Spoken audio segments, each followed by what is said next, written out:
Locked On Podcast Network presents Locked On Sports Today. The Mets loaded up to make another run at the NL pennant.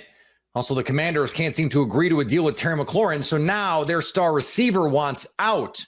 And so far, the Cleveland Browns have not given Shedeur Sanders a fair shot. I'm Peter Bukowski, starting your day with the can't-miss stories and biggest debates in sports. You're Locked On Sports Today. Searching all major sports. Found. Let's start with the biggest story. It has been a busy deadline for the New York Mets, who have a tenuous lead in the NL East right now, a half game over the Philadelphia Phillies. They've added to the bullpen. They added a former All-Star center fielder. The question is, are they any closer to competing for a pennant? Ryan Finkelstein from Locked On Mets joins me now. And Ryan, I will put the question to you. Are they any closer to competing for a National League title? Absolutely. I think we've seen the last couple of years, there's a few ways that you can navigate the playoffs. You could have all the horses you want in your starting rotation. You can just go off of that. But a lot of times, having that lights out bullpen is really what matters in October. And the Mets were able to accomplish that at this deadline. They start off a week early getting Gregory Soto, a guy that is great against left-handed hitting. And that's one of the things that they needed, a left-on-left reliever. And then they get two high leverage guys. They get a submariner who has been as effective as any eighth inning guy in baseball. Not the guy that has the sexy name that everyone's going to get excited about. But then 2 hours later, they get that guy in Ryan Helsley, the guy that throws over 100 miles per hour. So the Mets add three arms to the back end of their bullpen in a week. Pretty good work by David Stearns. I think if you're a Mets fan too, you're going, how many times have I seen this bullpen? Especially if you're a Mets fan of a certain age. Blow this. And so I feel like it is probably music to Mets fans' ears going, oh, they added some, and not just relievers, high leverage relievers to this bullpen. You can't win in October if you don't have that. Absolutely. And they still have Edwin Diaz.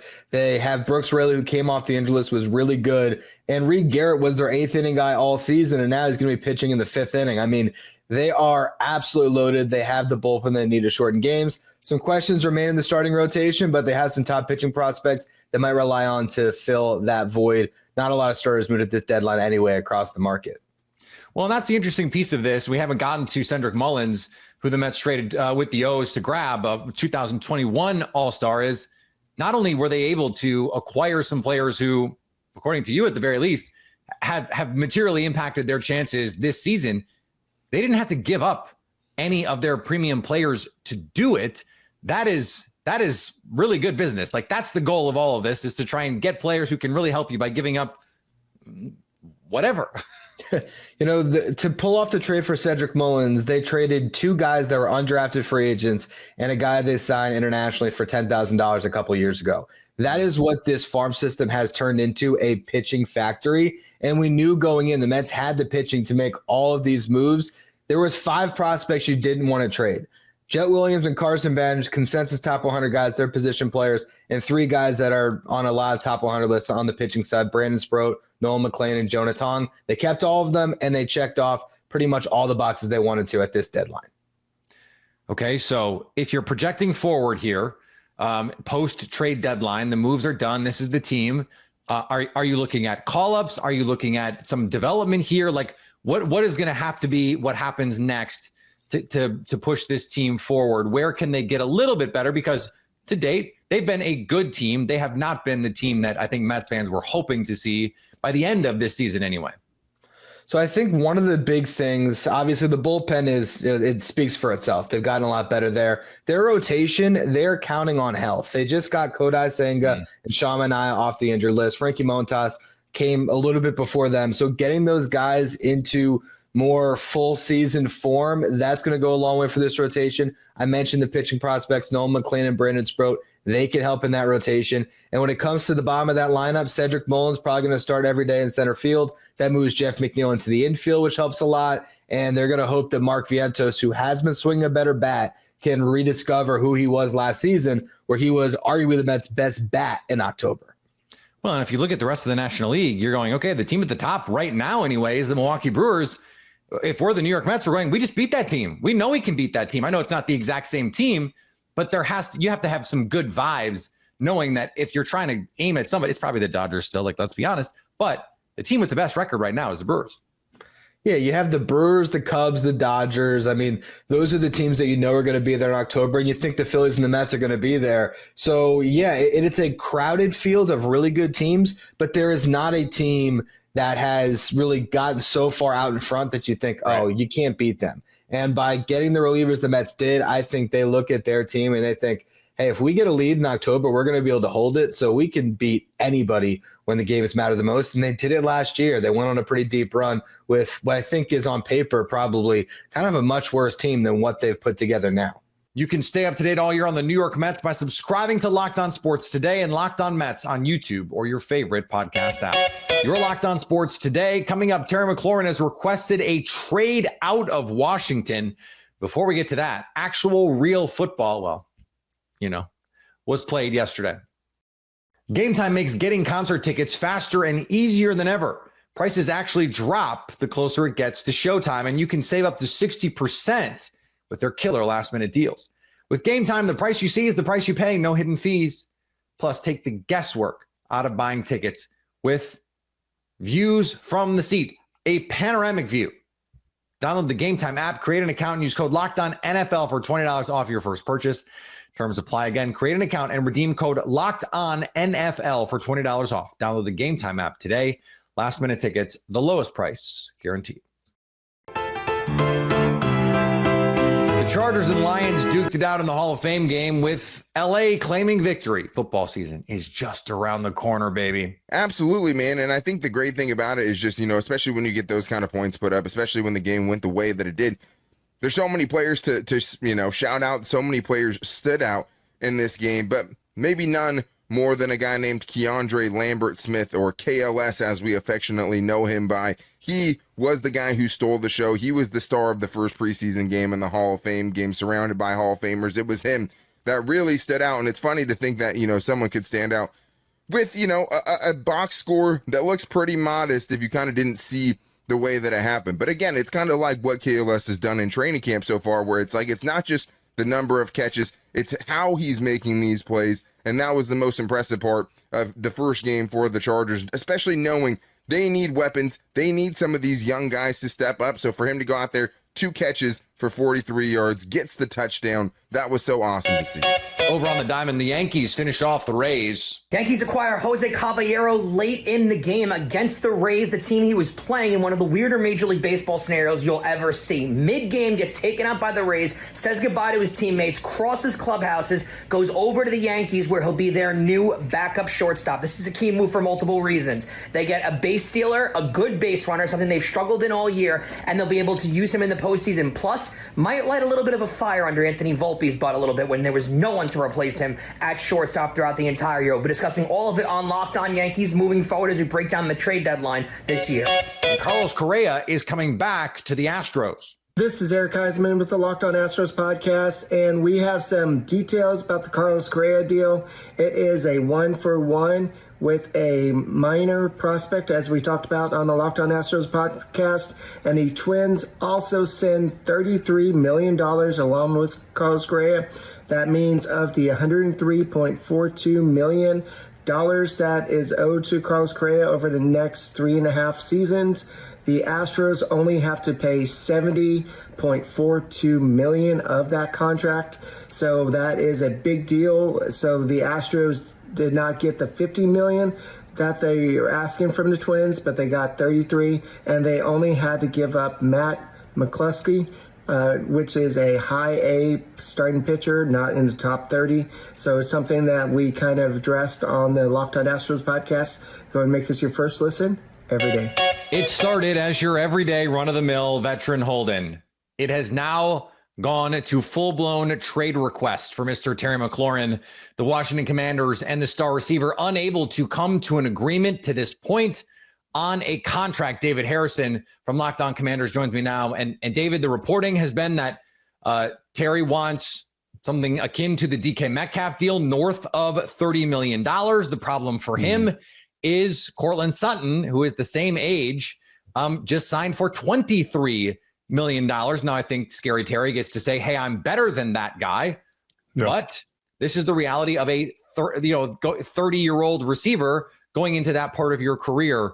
Why did it get this far? I mean, it really is just a matter of perception, right? And clearly Terry McLaurin perceives that he's valuable to the Washington Commanders at a certain number, and the Washington Commanders perceive that he's valuable to the Washington Commanders at a different number. They both agree that Terry McLaurin is valuable, but like you just kind of outlined, I actually did this math. I did some algorithming and some true media data crunching, and the numbers that I came up with through all that research was $25 to $26 million a year, which is more than Cortland Sutton, but obviously less than DK Metcalf. After Cortland Sutton's contract came out, I kind of recalculated and said, well, based on Cortland's contract and comparative production to Terry McLaurin's, what does that work out to? And it went up, but it went up to about $28 million a year. And if he wants more than DK Metcalf, you're about $5 or $6 million off per year. And that's a pretty wide canyon to cross. In some ways, if I'm trying to be an optimist here, I'm going, okay, there's this $10 million bridge between what DK is being paid and what Cortland Sutton is being paid. Can we be in the middle? Like the number you gave, 28, 29. Now it's easy for me because it's not my money, right? I'm not paying it and I'm not missing out on the upside.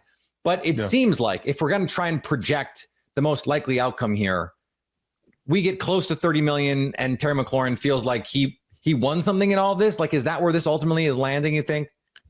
That's an idea that we've certainly rolled around, right? I think the other problem you have here is that first digit, right? Like 32 million to 28 million sounds like a bigger gap than 28 million to 24 million. I don't know why our subconscious brain does that, but when that first number changes, it makes a difference. So when Terry is asking for 30s and they're offering 20s, that alone is a big hang up. I think that, in my media perception, I think the best deal for both sides, because I also don't think the Commanders are looking to give him three additional years on top of this year, which is probably what he's looking for. I think the best thing to do is to bump his 2025 salary from $22.5 million to about 28, and then next year make that year worth maybe up to 28, but guarantee, 24 of it. And then the following year up to like 26 and you guarantee maybe 20 of it. You're not going to get the 3 additional years. You're not going to get to the $90 million mark. But like you just mentioned, you're getting a lot more guaranteed money, which, the annual average value, Peter, this is what makes the headlines.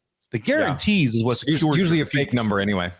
Right. The guarantees is what secures your future and what players should be really worried about. But players today are worried about both. They're worried about the annual average value and they're worried about the guarantees. And right now it feels to me like Terry and the Commanders are just too far apart on the annual average value, which typically these contract disputes, they agree on the total value. It's the amount of guarantees. But if these two sides aren't even in agreement on the total value, then they've got a lot of work to do.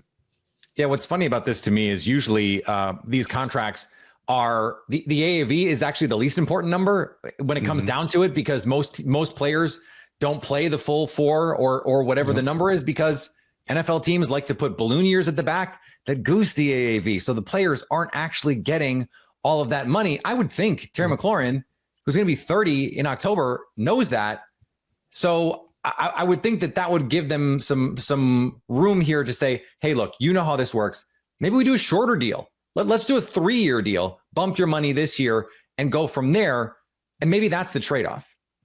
Yeah. I mean, honestly, the bottom line really, Peter, is that Terry McLaurin doesn't have any leverage in this situation. You know what I mean? He's asking the Washington Commanders to negotiate against themselves, because his franchise tag number after this season, if they decide to franchise tag him next year, it's projected to be about $30.5 million. So they have no reason to go above that number, at least for next year. So if you're looking for more than $33 million at DK Metcalf's number, you're basically asking Adam Peters to bid against himself. And no smart general manager is going to do that with a receiver that, as you just mentioned, he's going to play one game this season as a 29-year-old. By the time we hit week 2 in Lambeau, he's going to be a 30-year-old. That's a big hiccup to this. And then the franchise tag is going to be paying him as a 31-year-old.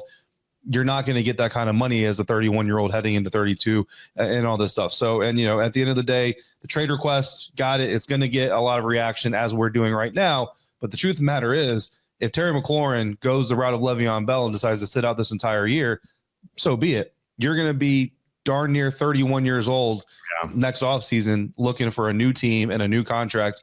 And you're not even going to get what the Washington Commanders are probably offering you now if that's the route you take. So Terry, I get why they're making the moves that they're getting.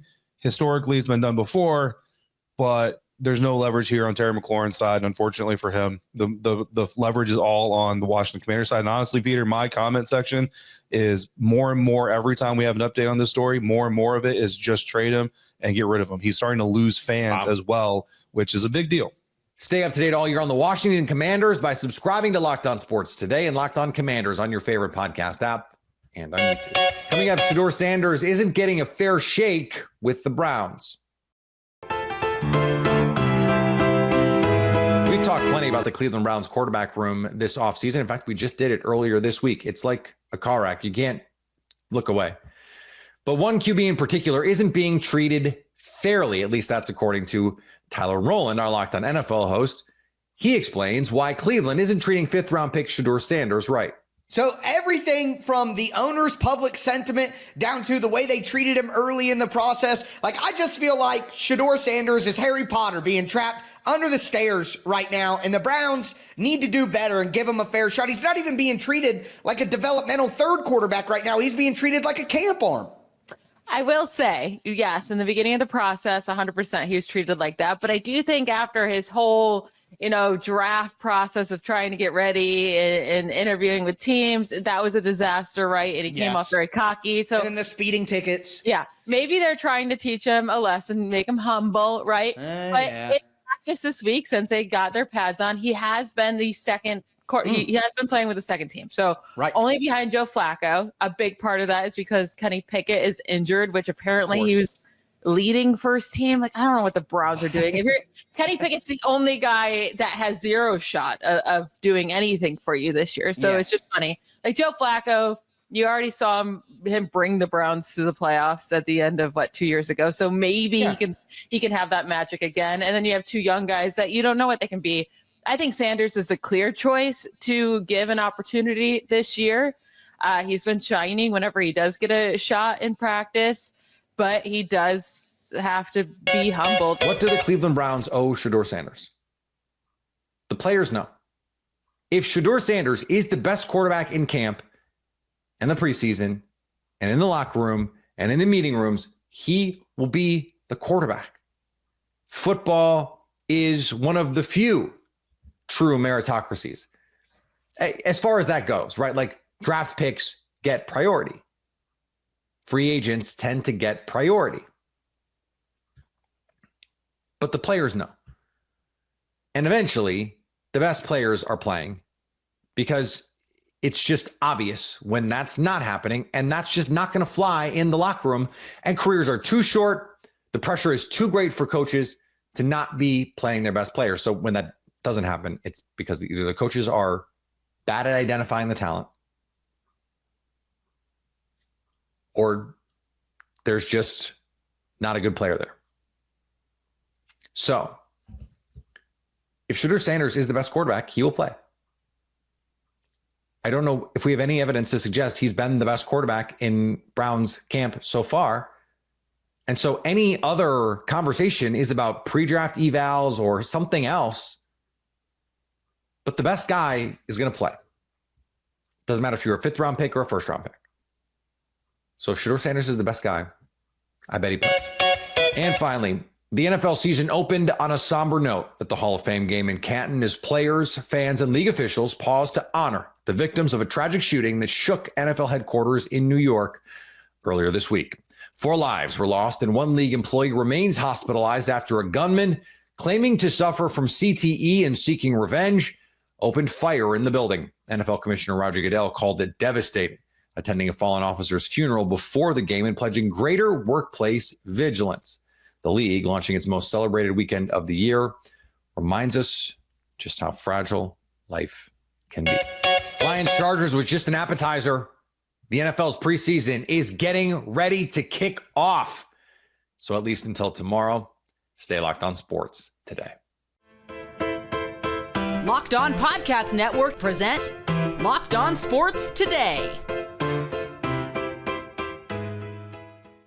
For more episodes of Locked On Sports Today, go to our video on demand. Click on sports at the top of your screen. There, you'll find past episodes of Locked On Sports Today, plus other Locked On shows on demand.